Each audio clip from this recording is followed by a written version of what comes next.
Une silhouette courbe et élancée, devenue une signature dans le paysage de La Rochelle. Le pont de l'île de Ré fête cette année ses 30 ans.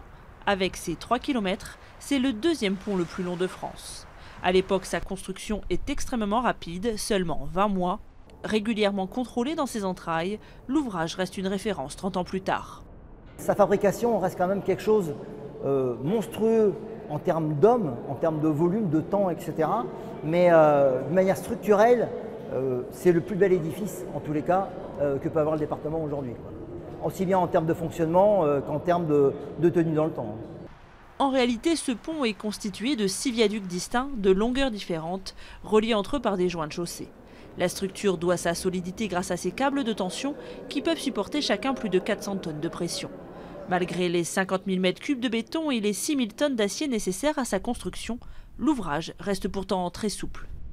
Là, on a un ouvrage qui est mobile, c'est-à-dire qui se déplace transversalement, longitudinalement, qui subit les freinages, qui subit les charges qu'on peut lui amener, qui subit les coups de tempête, qui subit tout ça. Et en fait, cet ouvrage, comme il est mobile sur ses appareils d'appui, il absorbe par sa résistance, il absorbe tous les phénomènes qu'on peut rencontrer.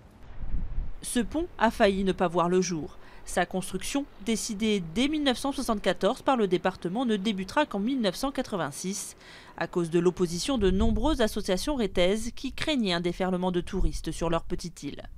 Avant son édification, il fallait traverser en bac et parfois patienter plus de 5 heures pour pouvoir monter dedans. Aujourd'hui, la traversée dure 3 minutes. Le bac n'était pas sûr. Une mauvaise météo d'hiver et le bac, on attendait. Moi, mon arrière-grand-mère, elle n'a jamais accouché à La Rochelle. Hein. Elle a accouché dans l'île de Ré, en bas du bac, comme beaucoup de Rétaises. Hein. Il a sauvé l'île. L'île de Ré, il y a 30 ans, c'est moins de 14 000 permanents. Dans l'île, on y vit, mais on y vieillit surtout. Et on n'y travaille plus, on ne dit pas à ses enfants d'y vivre là, c'est compliqué.